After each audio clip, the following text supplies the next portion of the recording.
ಬೆಂಗಳೂರಿನಿಂದ ತುಮಕೂರಿಗೆ ಮೆಟ್ರೋ ಸಂಚಾರದ ಕನಸು ನನಸಾಗುವುದು ಬಹುತೇಕ ಪಕ್ಕಾ ಆಗಿದೆ. ಈ ಮೂಲಕ ತುಮಕೂರು ನಗರದ ಜನತೆಗೆ ಗುಡ್ ನ್ಯೂಸ್ ಇದಾಗಿದ್ದು, ಅದರಲ್ಲೂ ಬೆಂಗಳೂರು ಹಾಗೂ ತುಮಕೂರು ನಡುವೆ ನಿತ್ಯ ಸಂಚರಿಸುತ್ತಿರುವ ಜನರಿಗೆ ಇದು ಅತ್ಯುಪಯುಕ್ತ ಅಂತಲೇ ಹೇಳಬಹುದು. ಎರಡೂ ನಗರಗಳ ನಡುವಿನ ಮೆಟ್ರೋ ಯೋಜನೆ ಬಗ್ಗೆ ಹೊಸ ಅಪ್ಡೇಟ್ ಸಿಕ್ಕಿದೆ. ಕಾರ್ಯಸಾಧ್ಯತಾ ಪರೀಕ್ಷಾ ವರದಿಯನ್ನ ಈಗಾಗಲೇ ಖಾಸಗಿ ಕಂಪನಿ BMRCLಗೆ ಸಲ್ಲಿಸಿದೆ. ಆ ವರದಿಯನ್ನ BMRCL ಸರ್ಕಾರಕ್ಕೆ ಸಲ್ಲಿಸಿದೆ.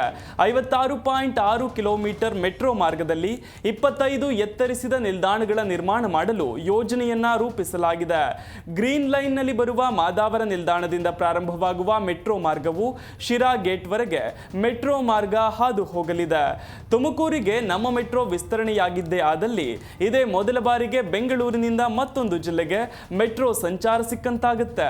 ಇನ್ನು ಬೆಂಗಳೂರು ತುಮಕೂರು ಮೆಟ್ರೋ ಎಲ್ಲೆಲ್ಲಿ ಹಾದು ಹೋಗಲಿದೆ ಅಂತ ನೋಡೋದಾದ್ರೆ ಮಾದಾವರ ನಿಲ್ದಾಣದಿಂದ Makali, Dasanapura, Nelamangala, weaver colony, Nelamangala Vishweshwarapura, Nelamangala toll gate, Boodihal, T Begur, Thippagondanahalli, Kulavanahalli, Mahimapura, Billanakote, Sompura ಕೈಗಾರಿಕಾ ಪ್ರದೇಶ, ದಾಬಸ್ಪೇಟೆ, ನಲ್ಲಯ್ಯನಪಾಳ್ಯ, ಚಿಕ್ಕಹಳ್ಳಿ, ಹಿರೇಹಳ್ಳಿ ಕೈಗಾರಿಕಾ ಪ್ರದೇಶ, Panditanahalli Kyathsandra bypass, Kyathsandra SIT, Tumakuru bus ನಿಲ್ದಾಣ, ಟೂಡಾ ಲೇಔಟ್ ಹಾಗೂ ನಾಗಣ್ಣನ ಪಾಳ್ಯಕ್ಕೆ ಕೊನೆಗೊಂಡು ಶಿರಾ ಗೇಟ್ ವರೆಗೆ ಈ ಮಾರ್ಗ ಹಾದು ಹೋಗಲಿದೆ.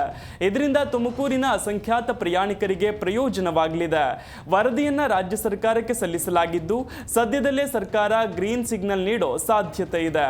ಅದಾದ ನಂತರ ಕೇಂದ್ರದ ಅನುಮೋದನೆ ದೊರೆತರೆ ಬೆಂಗಳೂರಿನಿಂದ ತುಮಕೂರಿಗೆ ಮೆಟ್ರೋ ಸಂಚಾರದ ಭಾಗ್ಯ ಲಭಿಸಲಿದೆ.